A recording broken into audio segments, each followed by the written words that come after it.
Yo, what is going on? And welcome to another episode of the Urban Pitch Podcast, the beautiful game of life, part of the Believe Network. I'm Ramsey Al-Mashallah, editor of UrbanPitch.com. As always, I got the co-executive directors of Vibes to my left. We got Bridget Flores and Julio Monterosa. What's going on, y'all? I got nervous again. I know. Low-key, I got nervous again. I thought I was kinda going to mess it up. heard Oh, my God. I'll get it for like the first episode. We're like 103 deep. Yeah, no, it's like 106, I think. Or 106 or 107. Who's counting? Yeah. 107. Who's counting? 106 in Park. So I need to get that more loose. But today we have a very special guest with us from Minnesota United and the Canadian national team. We got Dayne St. Clair joining us via Zoom. Dayne, what's going on? How you guys doing? Thank you for having me. Yeah, thanks for being here, man. I appreciate you taking the time. So I guess we could just get right into it. Start with the Canadian national team stuff. Right now it's been, a whirlwind of, upward trajectory. There's been a lot of talk of quote unquote golden generation. There's been also, people are saying, are they going to win hardware? Is there pressure to win a trophy? Do you guys feel that pressure being labeled as, the golden generation? Is there any pressure at all to win a silverware in this window? I think we put pressure on ourselves. I think any athlete, we always play to win, you know what I mean? So I think winning or being the top of CONCACAF, of course, there was no trophy for that for qualifying. So we wanted to come into Gold Cup, into Nations League, and to get that silverware this upcoming summer. So that's definitely our goal. In terms of pressure, I think we probably put more pressure on ourselves than anyone from the outside does because we want to win that so badly. And how do you feel like you guys did in the World Cup? Because there was so much talk about like, oh, look at this team, they might make it far. Did you guys think you overachieved or you guys underachieved?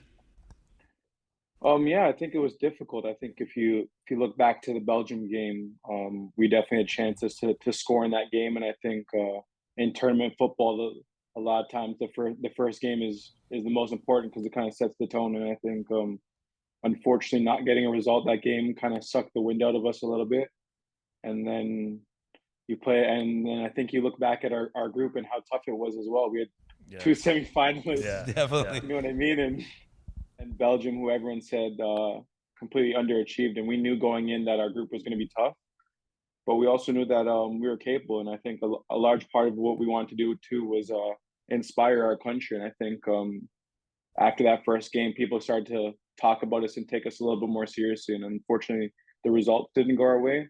But we're proud of our performances as well. Mm-hmm.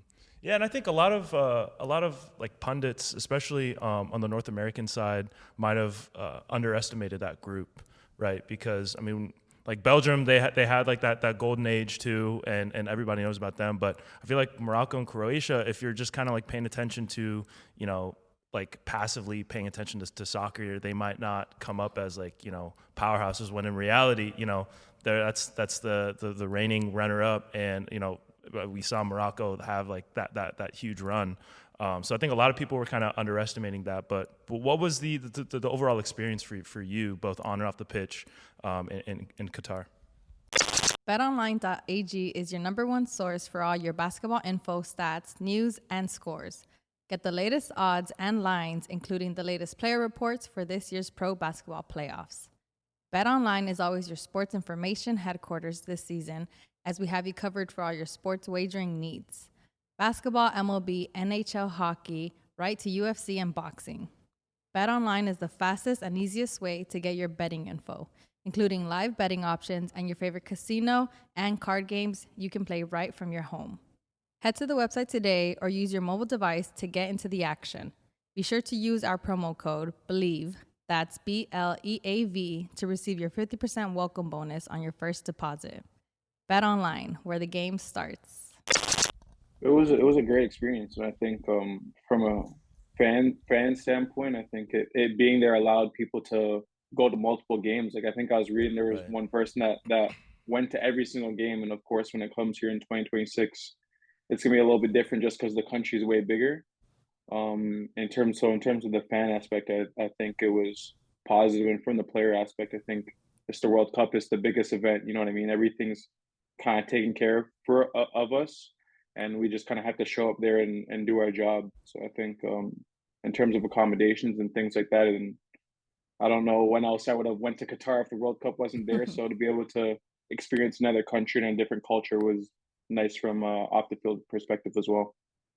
As a kid, we all dream about going to a World Cup. How did that feel for you? Like you're accomplished, you're there, you belong there. Motivation for the next World Cup.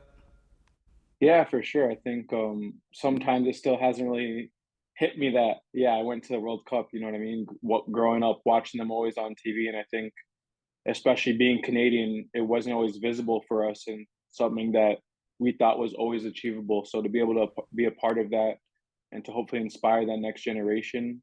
And of course, 2026 we know is right around the corner as well. So to be able to have that success in 2022 and be there as well to gain some experience for when it comes here, I think was huge. And I think the younger me is definitely very proud. But I think being in it right now, you try not to get too high or too low and to try to manage, because obviously 2026 isn't a given as well. And 2022 happened and it was nice, but I think my goals are definitely to be a part of that 2026 as well. Yeah, I think being obviously in a World Cup for anybody is a big thing, right? Especially as a player, also as a fan, just to be able to witness it all. What was the team dynamic like for you and the team off the pitch? Oh, I mean, we call ourselves a brotherhood, and I think it's not something that we just say. We actually live it. I mean, the amount of different group chats and things going on, guys waking up all times of the night because we play all over the world, and to just be able to try to follow each other um, and things like that. So I think that brotherhood is, I know we talk about it a lot, but it's actually Hmm. something that we live as well. Yeah, that's dope. Is there any like rituals that bring you all together that you all do with each other, or for like the newest members of the team? So leading up to the World Cup, we traveled with a sword because we kind of went into like every game is going to be a fight kind of thing, and just having that kind of war mentality. So leading up to the World Cup and at the World Cup, we had a sword that had like Qatar 2022 on it, and that was kind of our thing, being like getting ready for battle and having that as a team. So I think that was kind of our team ritual kind of before games and things like that. Wow, that Y'all is. would just carry that around? It's so Yeah. symbolic. Yeah, it didn't. During CONCACAF qualifiers, there was a couple countries that didn't make it into through customs, but for the most part, they did a good job. I'm not quite sure how, but we always kind of, You made it if we happen. didn't actually get the sword, we had some kind of symbolic thing that kind of meant the sword. Whether, yeah, That is so dope. That That's the is like. Caribbean roots. They got 'em- it was not a sword. It was machete. It was a machete. Yeah, yeah. But while y'all were in Qatar, speaking to previous players who had experienced that, they said that they really pulled out all the stops for y'all. They gave you the 5-star or 5-diamond treatment when you guys were out there. What was like the wildest luxury or luxurious thing that they pulled out for you guys?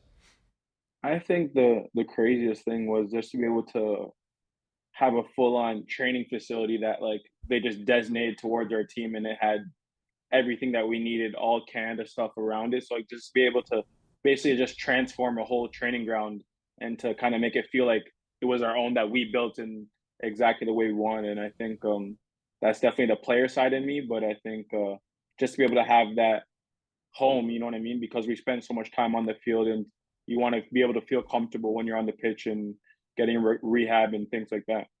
They had like the ketchup chips and poutine and all that set up and The maple syrup. yeah.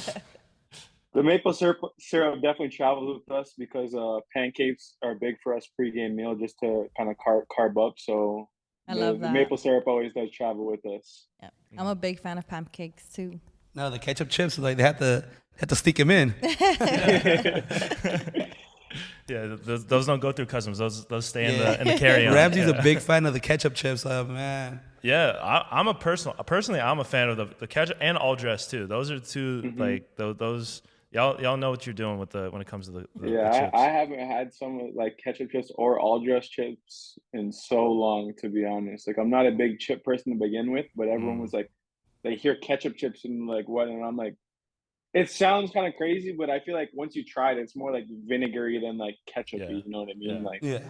they are good, but I think I'm more leaning towards all dressed in terms of yeah, yeah. ahead on the scale. Yeah, I mean, when you think about it, it's like potatoes and ketchup. You know, like you dip your fries in ketchup, you don't think twice about it. So Exactly. the flavors make sense. It's just all in one. Yeah, yeah. But moving like now to past the World Cup and now into the current competitions, it's going to be a busy summer. You know, Gold Cup, Nations League coming up. Y'all are in the semis in Nations League playing Panama in June. What's like the vibe around that competition? Because I think especially this year, it feels like there's been like a more like priority behind that compared to previous years where it felt, you know, maybe kind of like a lesser thought of tournament. But I feel like the intensity around it has ratcheted up now, especially with, you know, the U.S. and Mexico on one side, you guys in Panama on the other. What is the mindset? What is like the intensity behind that for you guys?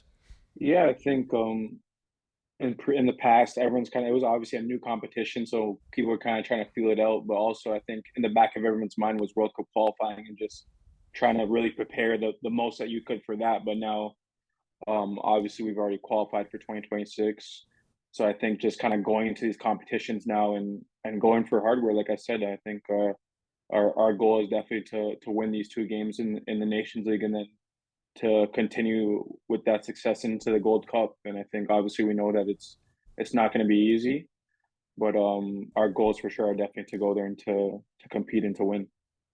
And how is it now that you guys are known as a powerhouse? Because it was usually just Mexico and the U.S. and they didn't beat you in qualifiers, if I'm not mistaken. So how is it now knowing that these two they thought they were the top of the top, and you guys are coming in saying, no, we're here, watch out, it's our turn now? Yeah, I think in terms of their eyes, I think we're still kind of the new kids on the block, and I think we still need to do a little bit more to gain that respect from them. That I think they kind of see it as Mexico versus US is the big rivalry for them still, but we know that we showed in qualifying that we can go and beat them. So I think for us, it's just continuing to show that and continuing to gather that respect. And I think we kind of have that chip on our shoulder because we feel like we sometimes don't get that respect that we feel like we deserve. So I think kind of just going in with that chip on that shoulder, and if they want to underestimate us, that's fine, and we'll come and win the competition. And come in and show them what you got. Exactly. For you, from your perspective, you know, representing Canada and playing with the Canadian team, between the U.S. and Mexico, which one do you think is more of a rivalry for you all? I think for us, it's tough because we border U.S., but I feel like every time we play against Mexico, it's just such a physical game. So I think I lean more towards the U.S. because that's just kind of the border and things like that. But I think every time we go against Mexico, there seems to be some kind of team scuffle or things like that, which is something that we definitely don't shy away from. Yeah. Oh, they want the smoke. Yeah. All right, Mexico, you heard that. who's first team all hands on Canada? Yeah. Who's throwing hands? Who you get behind? Oh, we got a few. I mean, I think if you look back at our qualifiers, we had one. Who was it again? We had one against Panama. We had one against Honduras. There was a few to seem like. I think against Mexico, there's a few pictures of a few guys standing over guys. Even the last World Cup, I think there was a few altercations. I mean, I feel like it's just something we don't shy away from, and I think because our brotherhood is so strong, if we see one person go, we're all going, kind of thing. You know what I mean? And we're all willing to kind of step up and protect each other. Yeah. Who are the two guys though that you'd want protecting you? Like if you had to pick. Daniil Henry is definitely number one. Big presence, and then I think big guy, big body. Number two is probably Richie Lareal, and it seems like he's always the one kind of causing the fight sometimes. But you want him on your side. You want him on your side. Exactly. You know what I mean? Yeah. He has the dad strength for sure. All right. In CONCACAF, like there's a lot of talk about all these Central American stadiums. They're not compared to the ones in North America. Which one is the hardest stadium to play in because of conditions or whatever it may be? I think it was actually our last game in Honduras in Nations League. We played away there, and it was like a torrential downstorm for like 2 days, apparently. and we got to the field, and it was kind of waterlogged, and like we're passing the ball, supposed to be a 10-yard pass, the ball's stopping 3 yards away. Like it was just like playing in like water pretty much for the whole game. Like it was just like you weren't sure if the ball was going to skid, if it was going to stop. So it was kind of like almost unsafe, probably, to be honest. I feel like if it was an MLS game, they probably would have called it off. But we all know CONCACAF abides by different rules, so that's just part of the region that we're in, and we have to kind of adapt to it. Yeah, LA Galaxy and LAFC game got canceled. I know. I know. It was barely even raining, man. CONCACAF is like rain, flood, or shine. Yeah, but I feel like everybody Yeah, says Honduras. I mean, our first home game of the season was in the snow. That's right. Yeah. How do you prepare for like Yeah. weather conditions like that? You try to stay as warm as possible, and like I said, it's kind of in the snow and those kind of conditions. You try to limit the amount of mistakes and kind of play safe almost instead of, because a lot of those games, it's normally the team that ends up with a mistake ends up losing. So I think it's just trying to be preventative almost instead of really kind of playing the actual probably game that your game plan had in mind previous to the conditions. Do you got the heat pads under the gloves? No, I actually go with the like the medical gloves, like like the little like rubber, Like the blue ones. so that kind of insulates your hand, and it's worked out for me and keeps me warm. I think normally you gotta change them at halftime because your hands get a little sweaty, but it's a little trick of the trade that's kind of worked for me and what I tend to lean towards. Yeah, they had a limit of 2. You can only buy 2 boxes for a while. So and now with the restrictions coming back, I'm sure you're stocking back up on those. Yeah, luckily our training staff has a few boxes just in case for me. There you Even go. at first, I was like, I think whatever the general size was, and I was like ripping through them, and I was like, you guys need to go out and like find a bigger size because my hands can't fit in these ones, and they keep ripping, and like I need them for the game. So our doctor was able to find some extra larges at the hospital, which was nice. Wow, it's a little goalie hack right there. Yeah, the goalie. Like they were missing boxes in the hospital. I know. Doctor have to work without gloves. Like, where's it at? They all in Minnesota. Yeah, the 164 doctor that you're taking all the stock from is. Exactly. But how about with the players on the national team now with a lot more players starting to play in overseas in Europe? Do you see a difference between the players the European players versus the MLS players? Is there a big difference to you? Because I think, especially with the U.S. men's national team, there's that whole debate over MLS versus Europe. What are the biggest differences, or if any, that you've seen? Yeah, I think for us, some of our younger guys have gone over there and, of course, done well. Alfonso, Jonathan David, Tejan. So I think that's kind of garnered more respect for our passport as well, because I feel like a lot of times in the past, it wasn't that guys weren't capable of playing there, but they just weren't getting the opportunities. And I think now with more players going over there, Alistair doing well, Ishmael Kone doing well, I think it kind of allows for scouts maybe to look at now, hey, we can look into the Canadian market where before they weren't tapped in. I mean, I look at Kone and his rise, basically. This guy, in his first year professional, made his full national team debut and got him moved to the championship. You know what I mean? So I think, but I think a lot of that too is to do with guys like Fonzie and Jonathan David who have gone there before in the past and had done well, and kind of showed that there are players in our country that just kind of need an opportunity to get there. So I think it's making it a little bit easier for guys to go, but we know that there's still a ways to go, and just about the opportunity for us. Yeah. So do you plan on taking a move to the Europe team, making that move? Yeah, I think when the time's right, I think it's always difficult in my position because you always want to be playing games. And I think in my position, we all know only one player plays most of the season. So I think there's going to be a time and a place. And when that time comes, I'll be ready for it. And I'm not rushing into it because I know it's part of my development. And fortunately enough, I'm able to get my games right now and to kind of continue to grow in those. And when the time's right, I'll be ready to take that step. Yeah. Staying on the whole club side of things, let's talk about your experience with Minnesota now. So You get drafted following a national championship in college. What was that whole experience like for you? How was it going from one high to another in a pretty quick I span think of time?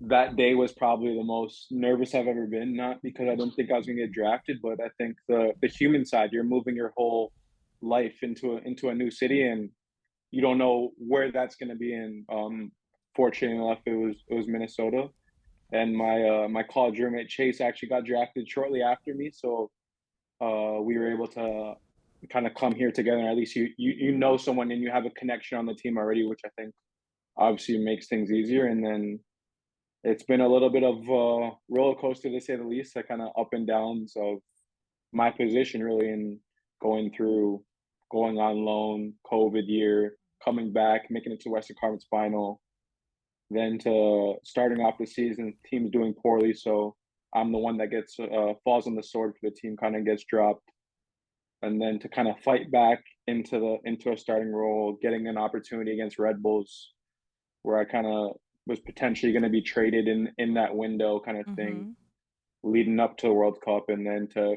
probably play the best game I've ever played in my life against Red Bulls to kind of solidify the starting spot, and then to go to be an MLS All-Star, and just continue to play here. I think has been a definitely roller coaster, and I'm looking forward to where it's going to take me next. What was your mentality going from like loan to loan right after being drafted? I mean, we picked up Vito Minone, who I kind of gathered, and I was like, in my position, I know you're probably not going to come in and start right away. So I kind of looked at it as an opportunity to really learn from him. He's somewhere. I mean, growing up, I was an Arsenal supporter, so seeing him play for them, and then just to be able to learn from him and to go on. We had a partnership with Madison that year, so I played a few games with them, and to just kind of start to learn the pro environment and things like that, and to be able to apply some of the things maybe that he's taught me in some of those games, I think was beneficial. But I think in my position it's a little bit different because I know you probably know you're not starting your first year out of the draft. You know what I mean? Yeah. A tough couple weeks for Arsenal Oh fans. yeah. But you mentioned you played at Madison a little bit. They're probably one of the more like one of the coolest teams in the U.S. when it comes to all the stuff that they do off the pitch or with their jerseys. You know, some of the fan promotions that they have. What was that experience like for you playing with Forward Madison? Yeah, I definitely have some sick jerseys still for them. People Yeah. are like, I want a jersey, and I was like, you can have any Minnesota jersey you want. I'm keeping all my Madison jerseys. Like those Dang, are I was like gonna one ask of for one. ones. You know what I mean? Yeah. So we're waiting for our Minnesota United jersey. There we go, guys. Yeah. Our jersey's on the mail. Yeah. I mean, I was only there for 5 games because it was kind of a back and forth between the partnerships. So because it's only a 4-hour drive from here, so it's kind of like a back and forth. But just kind of see those things that they were doing, like you said, those fan engagement. I mean, to be a third division side and to be able to get the fan support that they do, and I think they really apply to their market as well to be able to do some cool things. Like they have their mascot's like a cow that they bring into games. You know what I mean? Like this, I think they were smart and really tapped into the market that they were in, and have really made the most of it. Yeah. Do you have a favorite Forward Madison jersey that you have? Because they had like the special black and gold goalkeeper kits too, right? So I had a black and gold one, but I think probably one it was like I nicknamed it the flamingo kit because it was like a pink top, Oh. pink shorts, and then black socks. Mm-hmm. And so I think that one was probably my favorite one for sure.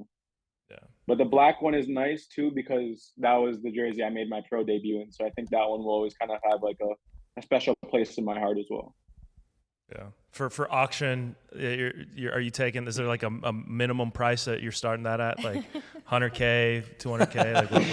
Like Clearly, Ramsey wants a jersey. Highest bidder. We'll just throw it out highest bidder. Yeah. We'll see. You know what I mean? You don't want to put a price out there, but I actually think thinking back to it, I gave my younger cousin one of them. So, but he's like the only one that he was like, I really want a jersey, and was like came to one of my first pro games. So he has one up hanging in his room, which was nice to see when I went home because he would just like ask me for it, and then kind of when I went there, I was like saw it hanging up, and I was like, that's pretty cool. Like I didn't know what you were gonna do with it, but I didn't think you were gonna do that with it. And it Aw. kind of just Yeah. like showed kind of the status of role model I am to him, which is Yeah. nice.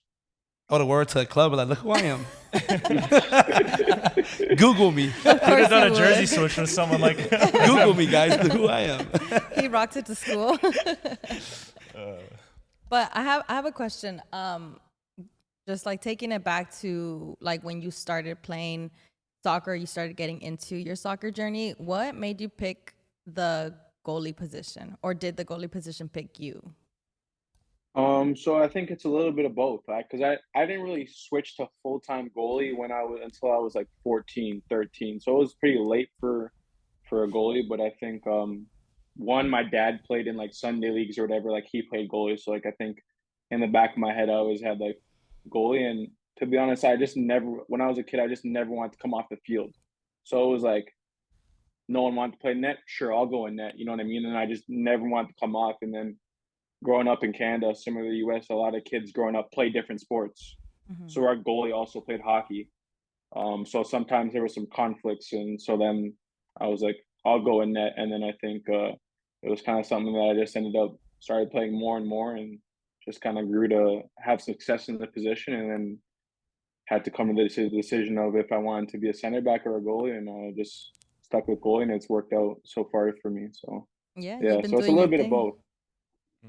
When did you know, like, you have the talent to go pro? When did it all click for you? Um, I mean, it was always something that I used to write out in school as a kid when I was probably like 6, 7. But like obviously at that age, you don't know you're going to be a pro. But I think probably around the time when I was starting to be like 15, probably like 15 around there, when I started getting called into like the national team camps, and kind of showed that not necessarily I was going to be a pro, but I was on the path and I had an opportunity if I was to be able to follow things and continue to grow. Yeah. And at the goalkeeper position, we've had a couple other keepers on before, and talking to them, I think one of the things that, like, the biggest takeaways was like they're always ready, to break through. Because like you said before, like there's only one person in that spot, right? And the opportunities to break through are few and far between. And, you mentioned kind of having that rocky start, but then you finally got your opportunity and you're ready for that moment. How do you stay ready, and how do you prepare yourself to kind of, take advantage of that opportunity? Yeah, I think for me, it was never getting too high or never getting too low. And I think that's kind of something I try to maintain in my life. I think if you ask me, so a lot of people say I'm so like laid back and null sometimes, but it's because I'm just trying to level my emotions, because our position can be so emotional, and it's a reactive position. So you might go from not touching the ball one game to having to make 10 saves in a different game. So I think it's kind of trying to stay level, because even in the same time, if you're having a bad game, you let in, let's say, a few goals, your team still might need you for that one save at the end, and you guys still might win the game, or vice versa. I think in my position, you could have the best game, and then you make a mistake in the 90th minute, and everyone quickly forgets what you did the whole part of the game. Everyone only remembers the mistake. So I think for me, it's just kind of staying level headed, and that's kind of been my biggest thing of not getting too high or too low. Let's talk about the All-Star game, because I think that was a pretty cool experience for you, with a breakout season, playing in your hometown, winning MVP honors. What was that overall experience like, playing in the MLS All-Star game? Yeah, it was a worldwide few days for sure. I think I'm looking forward to if MLS eventually puts it on a weekend so that more people can kind of come out of enjoy. But I think with it being midweek, everything can be a little bit crammed at times. But to go from the All Star, I thought the skills competition. I think it kind of always started off there. I thought I hit the crossbar a few times, but luckily our team was still able to hit it, and to kind of hear the crowd. I think every time I was about to shoot, and kind of be that home guy, and I think that kind of gave me confidence leading up to the next day of like the fans want to see me play, and to have that moment in our home stadium. And I mean, our fans are great here throughout the year, so I was really happy to be able to share that experience with them as well, and to be able to share with the whole league of having the All-Star game in Minnesota and to have that. And I think the performance, I mean, like I said, in my position before, you never know if you're going to touch the ball or not. And I made a couple of saves, and I think one of the nicest parts for me too was being on the field with Kamal Miller, because we grew up together, and that's my best friend. So be able to kind of go through the ranks from the time we were probably 12 to now, and to be able to share that moment with having both of our families in the crowd as well, I think was definitely a moment I'll always cherish. Who do I have to contact in MLS to bring back the shootouts? Yeah, the old school MLS. Old school shootouts. And how do you feel like that will go, though? Because, like, honestly, growing up, you're like, this is not, that doesn't happen nowhere else. Just bringing back that old school feel back. The old school shootout. See, like, as a goal, you never want to see a breakaway. So I don't even know how to want it. Too, like, you think about, like, the timing. How many of those, like, is it going to be like NBA where, like, was this guy still touching the ball or not? Like, you see those, how long those reviews take. I mean, penalties aren't a good way either. I don't know. I think that's something for someone to think of, like, the next way to decide a game, because I think penalties are always tough way to lose. No one wants to be on the field until someone scores sometimes, because sometimes it feels like no one's going to score. So I think maybe in the next, I feel like we're always seeing the rules change. So maybe in the next few years or however many years, there'll be something else to decide it. No, but what about just for like an all-star like activity, just MLS shootouts? I'd rather them bring back goalie wars. Oh yeah, the goalie wars is pretty cool. Yeah. They did a little thing with like the MLS Next Pro guys, but I was like, I saw them play and I was like, no, I want to be the one playing. Like, you know what I mean? Like, let's bring it back so I'm playing. Yeah, exactly. That's a good one too. Bring it back for me. Yeah. For me, not for them. Hey, as the MVP. Yeah, but on those breakaways, you could just go full Kripo. And you know, just sell out. You know what I mean? Like that's always the option. Full Kripo. That's a thing now. Yeah. Shout out to Max though, man. He did save. He saved that. He potentially gave up a World Cup spot to win the MLS Cup.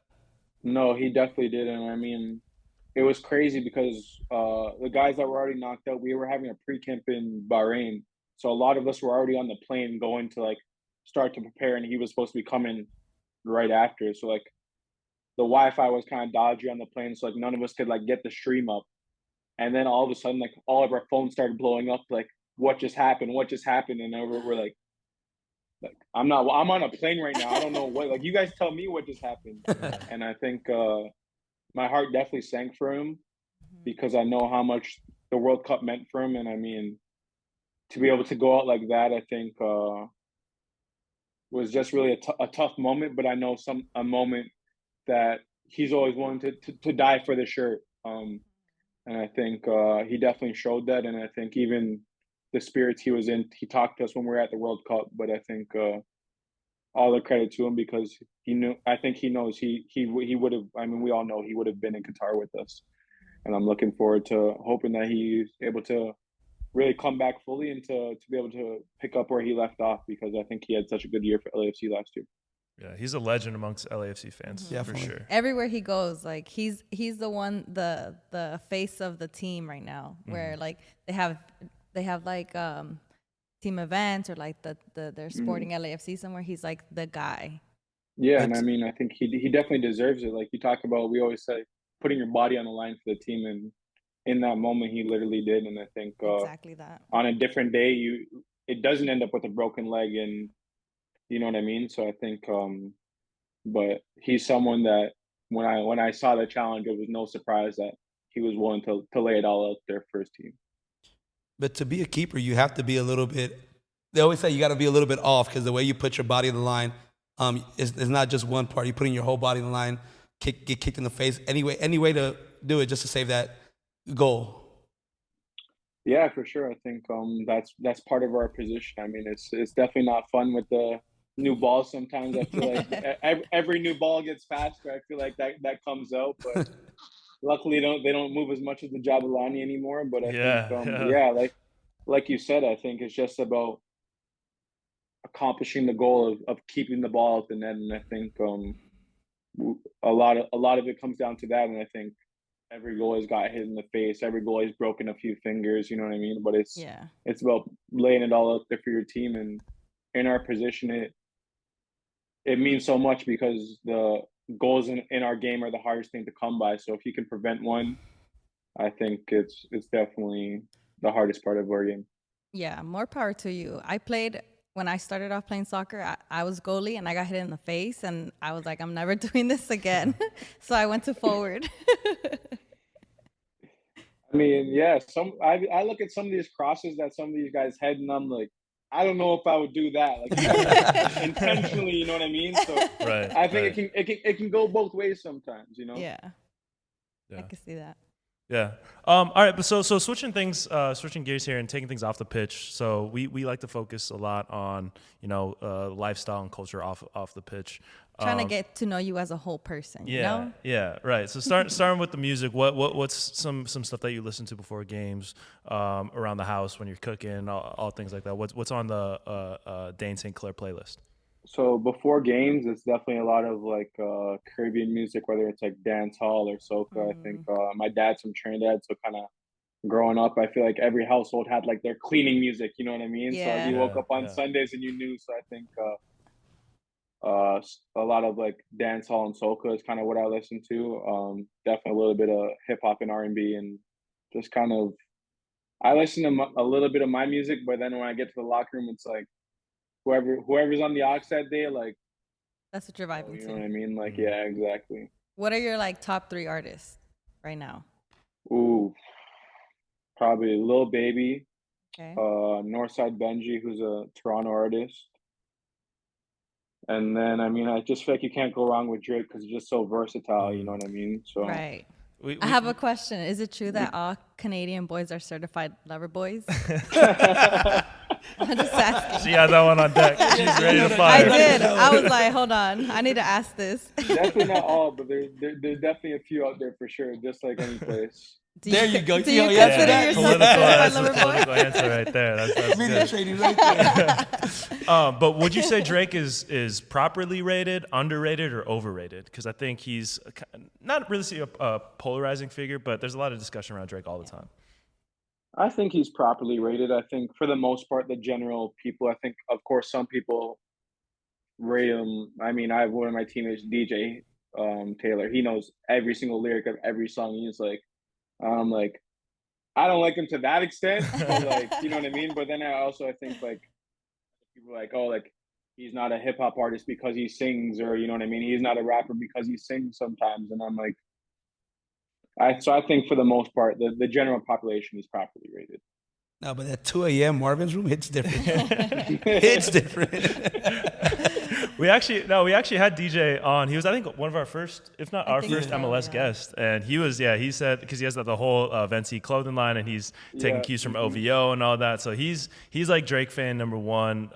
And then you have like everybody else. Yeah, he is an NBA young boy. I was like, you can't be listening to that before games. You're going to get a red card.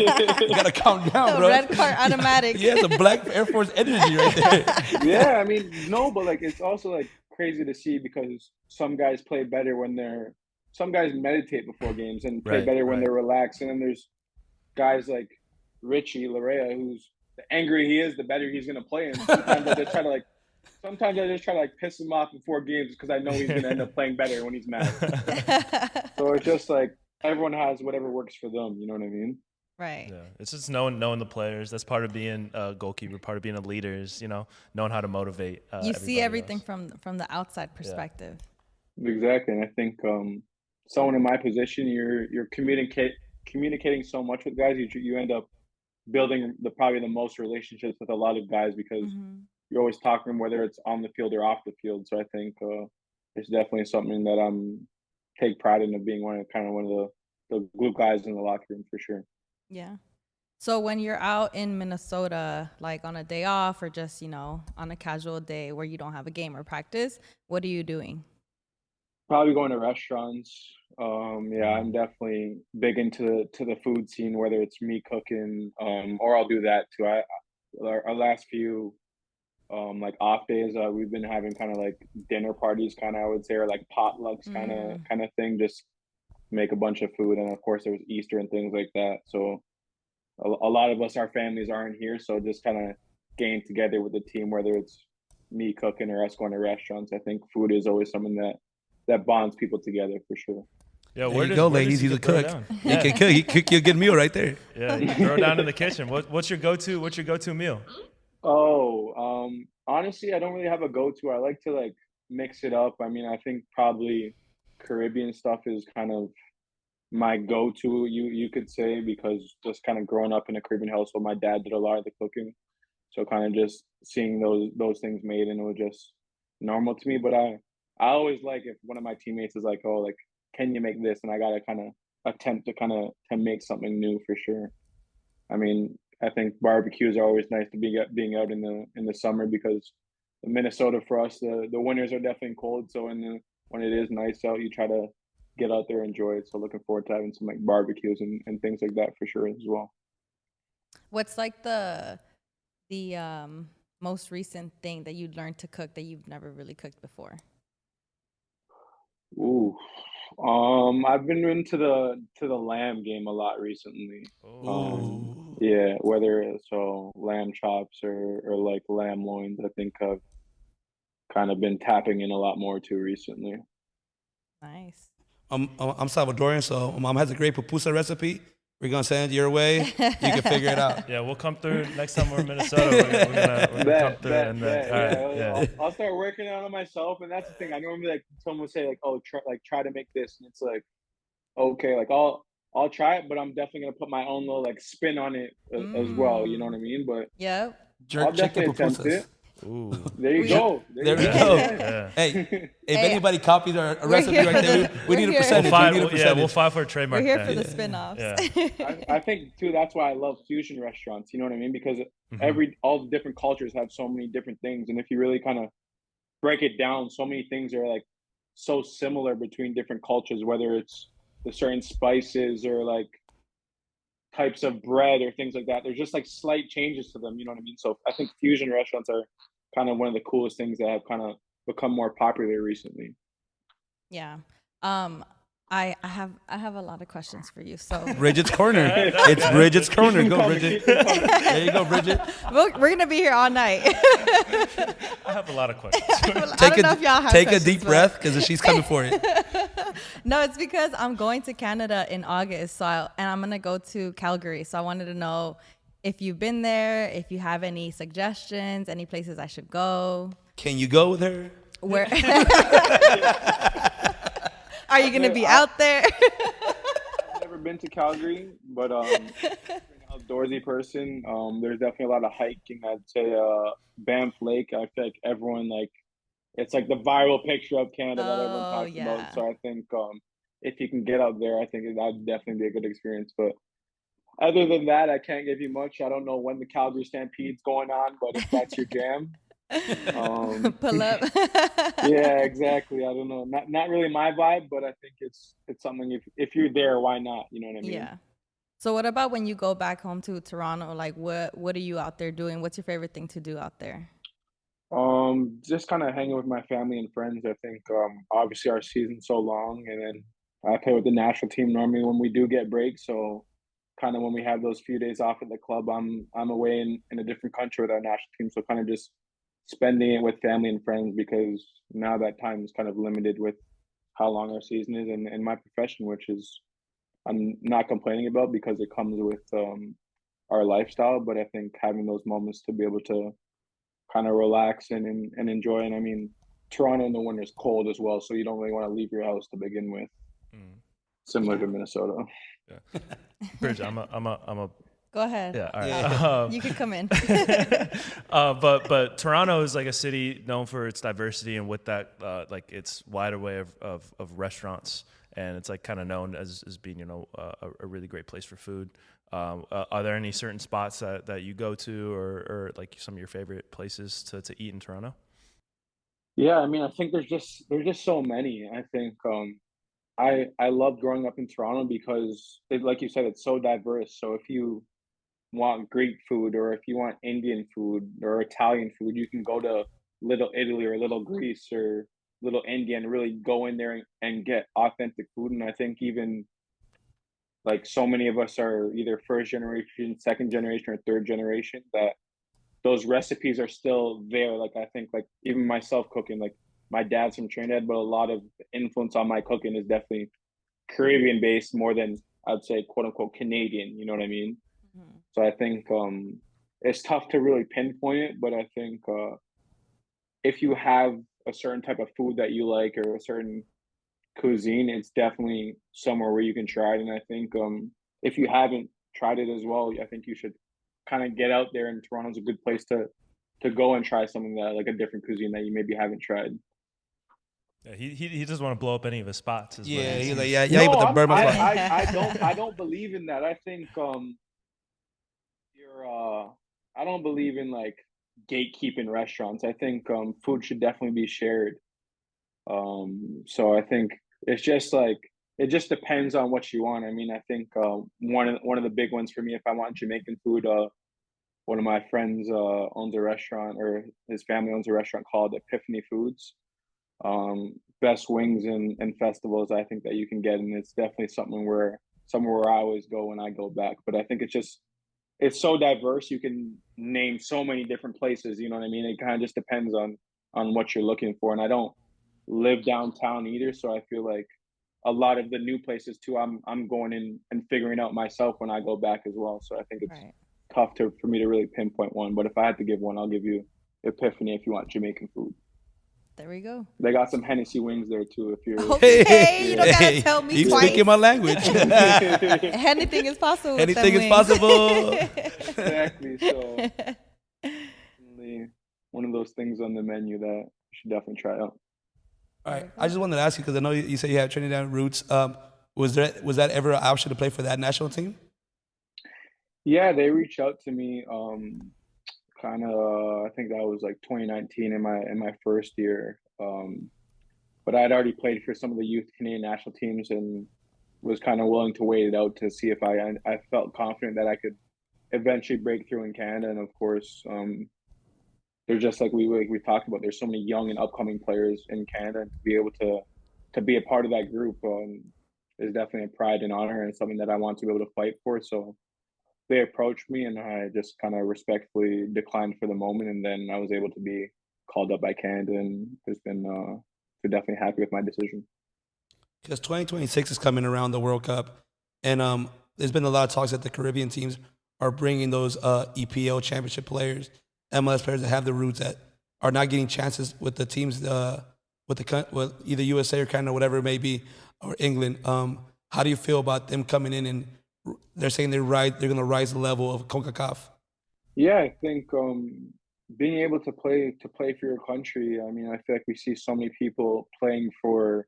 I think if Canada never called me up, I think I definitely would have went to play for Trinidad. And I think it's just something that people have their own reasons of why they want to go represent certain countries, family roots and things like that. I mean, sometimes it's just an honor to play, and I think to be able to play international football, I think is something completely different than club football.